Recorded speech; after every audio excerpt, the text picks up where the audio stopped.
everybody, back with another car video.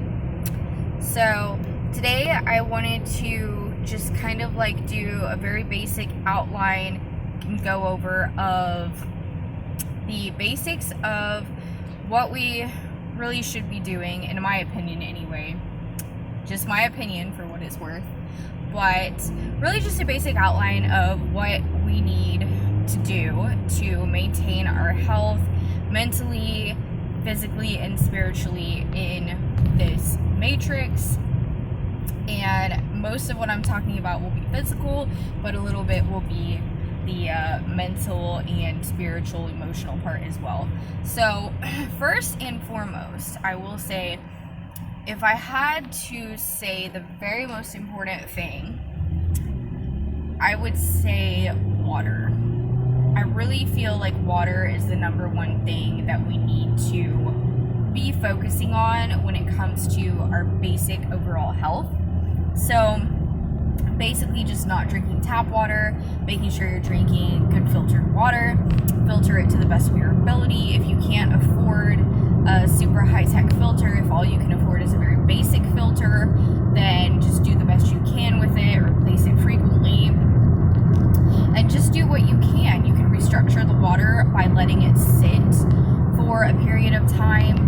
If you let it sit for even 6 to 8 hours, a lot of the chlorine gases will evaporate, making the water a lot better for you, although it may taste a little stale. So you can do things like that. You can add crystals and stones, rocks, gemstones to your water. You want to research the stones that you're using first, typically, to make sure that they're not going to emit anything poisonous into your water. So, because there are a few crystals that can emit poisons into the water if you're doing an elixir, so keeping that in mind. But you can restructure your water. You can research all kinds of different things you can do, even if you can't even afford a water filter.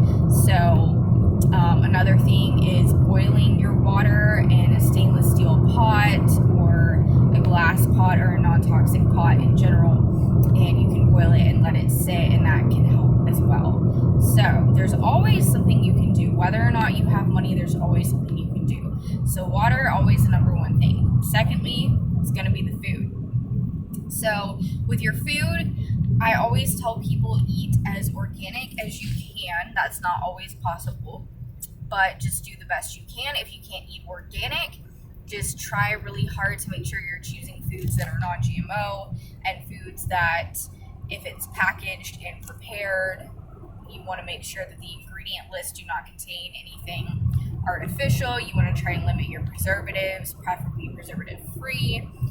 Eat as fresh as you can. Try steaming and eating fresh fruits and vegetables that have been washed very thoroughly. And try not to eat just a ton of cooked up, buttery, oily vegetables. So yeah, lots of fresh fruits and vegetables. I recommend plant-based. I do incorporate meat into my personal diet.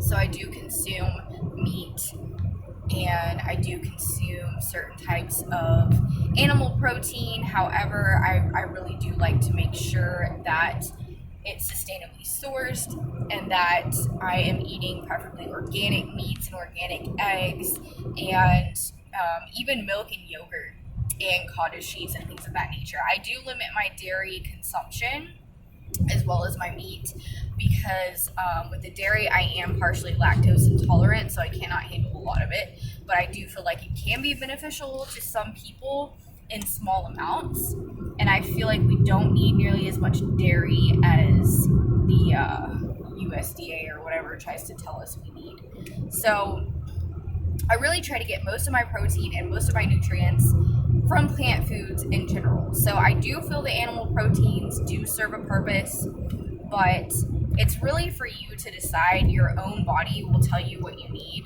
If you just listen closely and pay attention, your body will tell you what you need. So you might be the type of person that can go completely vegan, and if you can, I highly recommend it. I think that's really healthy.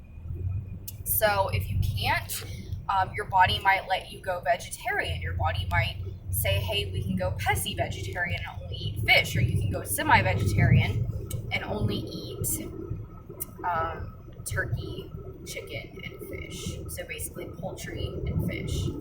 So, basically eliminating, say pork and red meat, for example. So some people don't eat red meat. I definitely limit the red meat for sure. Red meats can be harmful to your colon and your whole digestive tract, especially in large amounts. So I don't recommend eating a lot of it at all. It does have a high iron content. But basically what I'm getting at here with your food is you want to have a balanced diet.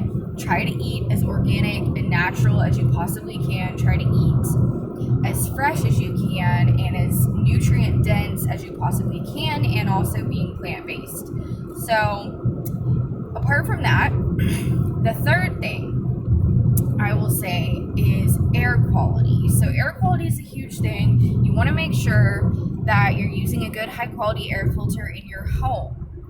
And you want to make sure you're replacing your air filter in your car frequently as well. And I've done videos about air filtration, but I use an ionizer in my vehicle. I wear this ionizer. I have another one too. I have like 2 or 3 of these. So I don't wear these 24/7, but right now with the pandemic and everything, I wear these if I'm going to be around people. So these help purify the air in your personal space. I believe it's like a 3 to 4 foot radius, depending. So something you might want to look into. And purifying the air, you can do this with, crystals. Having crystals and healing stones in your living space, in your vehicle. Carry them in your purse, your bag, your backpack, whatever you have. And I will also throw this in here, counteracting radiation. That's also something you want to look into, and try to counteract your radiation exposure as much as possible. Try to keep your TV off as much as you can. Just don't leave it on if you're not watching it. That's something a lot of people do that I feel is really unhealthy. So things like that, your devices you might not think about, like your hotspot or your tablets, your iPad, whatever, your phones, all of those devices emit a lot of radiation. Your laptop, your computer, desktop, whatever. So I recommend keeping those off and even unplugged if you can. This is what I do, and I feel like it really helps me to literally unplug myself from this matrix by not giving in to all the massive amounts of technology and radiation that the matrix wants to impose upon us. So that's a huge thing. So we listed out 3 things so far. So the 4th thing I'm going to say is supplementation.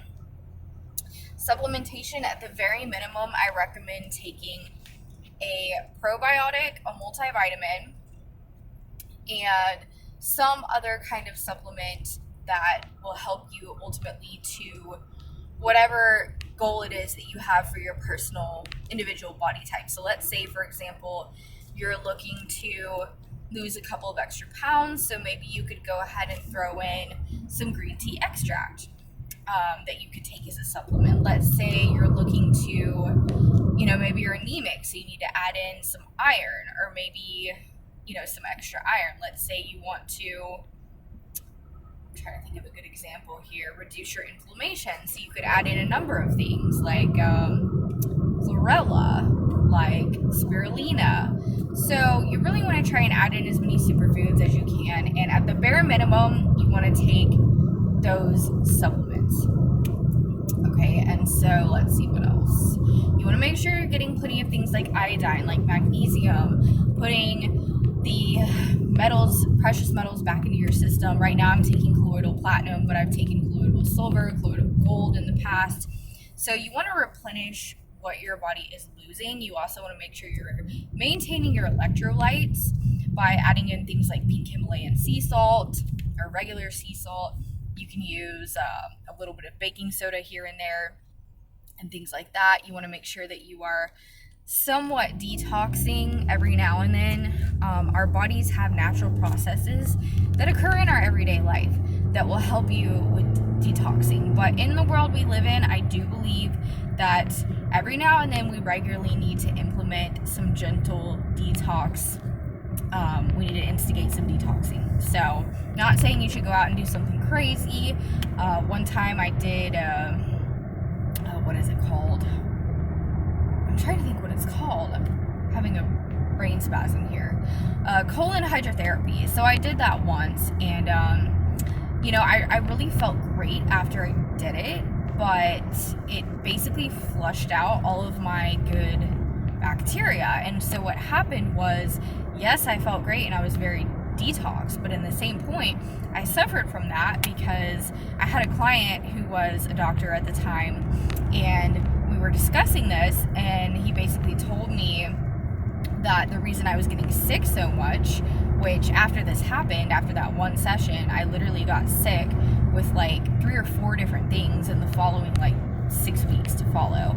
And so he told me he believed that it was probably due to me doing this colon hydrotherapy, and he believed it was a terrible idea. Now, I think it's different for everyone. With me, in the position that I was, I didn't have a whole lot of good gut bacteria to begin with because I had previously been on quite a few different antibiotics in the year prior to this happening. So, it's just an example. But I'm going to try and make this as brief as I can. So I've already lined out like 4 different things. So when it comes to our spiritual and emotional health and our mental health, we really want to make sure that we're also meditating. And, you don't have to take much time. Meditating can be something as simple as taking 5 or 10 seconds out of your day to just forget everything and have an intent, have a routine. Affirmations, that's a form of meditation. Just doing something every day that you make a routine, and consistency is key with all of this, just remaining consistent. So spirituality, I recommend, everybody's different. Everyone's got something different that they feel is what they need for their spiritual health. Maybe it's doing research, once or twice a week on spiritual matters. Maybe it's meditating with your crystals, or having a cup of tea at your altar. Maybe it's just praying or reading your Bible, whatever you are, whether you're Muslim, Christian, if you don't, have a specific religion, that's okay. Just do your own thing. Me personally, I am a non-denominational Christian. However, I'm also very spiritual, and I don't necessarily identify with any specific one spiritual path. So I feel like it's just so different for everyone, and it's a very personal choice. So I regularly do go to church, but during the pandemic right now, I listen to my church online, and I do this on my own time as I'm going throughout my day doing what I need to do. So they also have devotional videos every week that we listen to, and I make it a point to usually read my Bible at least a verse or 2 every day. And just kind of, I enjoy reading. Reading is another thing that's really good for mental and emotional health. So it's really just whatever you feel like you need to do. If that means going to a spa, doing something like getting a massage or whatever you can do. I know right now, during the time I'm filming this video, we are in the middle of a pandemic. And so a lot of spas are not open. A lot of places are not really open. So one thing I do is I have some machines that I use at home, which I've talked about these before. I use them for my business as well. But I have an ionic foot detox machine that I use a couple of times a week, and I really love it. I also have an infrared dome. I have an infrared heating pad that has a whole bunch of jade and tourmaline stones in it. I also have a chi wellness machine. So I incorporate these machines, and I will use I'll use them for about 30 minutes a day. Every single day, I just take that time, and during that time, while I'm using these machines, mixing them up, I will use that time to kind of just be on my phone, checking emails, and, returning messages, things of that nature, looking things up. So these are all great things you can do, and all these things I've lined out are personally my take on what we should be doing for our overall health.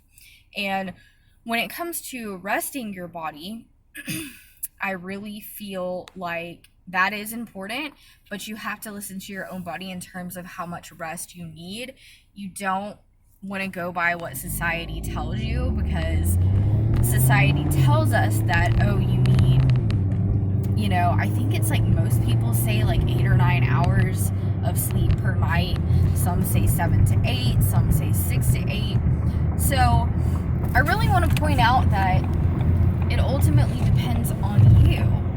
Everybody's so incredibly different. I know me, it honestly varies a lot for me. Me personally, I like to get around 7 hours per night in a 24-hour period. However, sometimes 6 works great for me, or 6.5. Sometimes it's 7.5. It's very rarely that I would require 8 hours.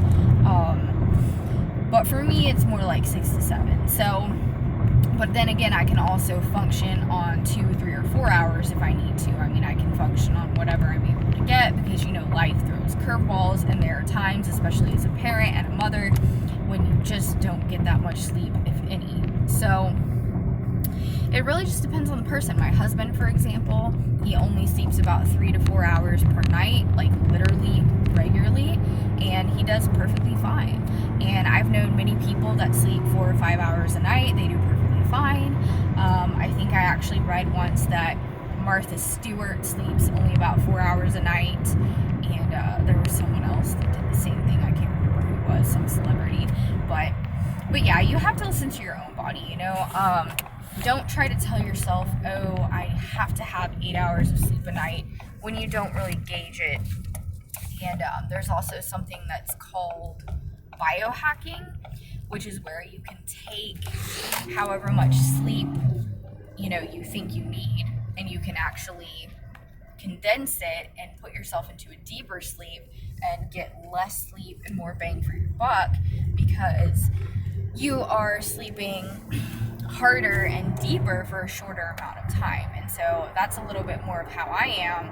So let's say, for example, someone might feel like they need 8 hours of sleep a night, but then they can condense it and train themselves to only require 6. So that's a good example of biohacking. So rest, that's always something to think about. I hate to say I put this one on the back burner, but honestly, from my personal experience, I have dealt with some pretty severe sleep deprivation in my life, and I have to say, out of all of the things, I personally have to put sleep on the back burner as far as where I feel like I prioritize all these individual points in my basic outline. I would put that last. So I also want to throw exercise in there. I left that out, but now that I'm thinking about it, I want to throw that in there as well. And I would put exercise, I would probably put that in between. I would probably put that after air quality. I would say, but exercise is honestly just as important as your food and your air quality. I mean, there are just so many things, and I know it's hard to do, honestly, a basic outline, but it's really important that all of these things be incorporated. But when you get used to it, it's very second nature. So with exercise, it can be something as simple as taking a 10-minute walk around the block, around your neighborhood. That's exercise. If you have a manual labor job, if you have a physical job, you really don't even need to worry about working out or exercising. So I, for example, am a massage therapist. So during the early days of my career, there were many days I did not work out at all because I simply didn't need to.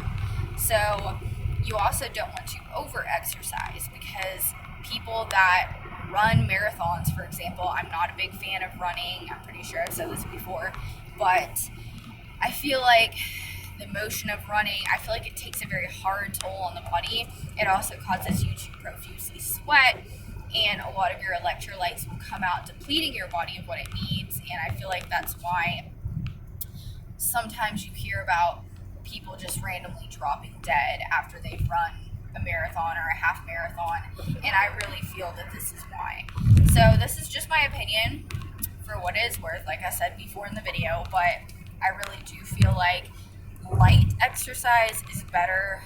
I mean, you do want to get some cardio here and there, you want to get strength training, but I would say yoga is the number one best exercise in my opinion. Yoga, Pilates, swimming, maybe some dance aerobics, some things that are more gentle on the body, because you can still get really great results with your health and your appearance by doing simple things. So you can even incorporate 5 minutes of exercise a day. You know, if you're pretty active, like if you're a homemaker or you're someone that, you know, does a whole lot during your day, you know, you're already getting a lot of movement in. So just, you know, try to add in little things like, you know, you're brushing your teeth, you know, maybe squeeze your butt, do some leg lifts, things like that. You know, if you're cleaning the house, you know, take a second, do like 10 squats, you know, just do different little things because every little thing that you do adds up. So I'm going to go ahead and end it there as far as my basic outline is concerned. So to recap, we have number 1 is our water quality. Number 2 is our food. Number 3 is our air quality. Number 4, I don't even remember, guys. Number 4 is like your, you know, supplementation. Okay, now my memory is a little bit better today than I thought it was. So then you have your supplementation, and then number 5 would be your spiritual stuff like that. You know, you have like your exercise. I'll say that's number 5. We'll say number 6 would be your spiritual exercises, your affirmations, meditations, etc. Research, you know, whatever you want to call it, your spiritual time. And then the last one I'm going to say is rest. So this may look different for you.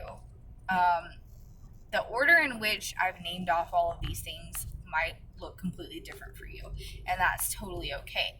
You might be the type of person that tires very easily. You might even have something like chronic fatigue syndrome, or, you know, you might just be made to where you require more rest, or you might be the type of person that doesn't require a lot of food and doesn't need to eat a whole lot, and therefore you don't eat a whole lot.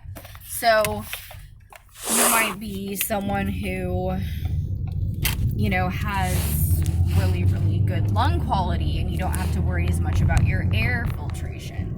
So these are all different things, you know, it's all going to be completely different for you. But this is just me, this is my perspective and my opinion, and I felt like this would be a good thing to outline. So with that being said, that is all.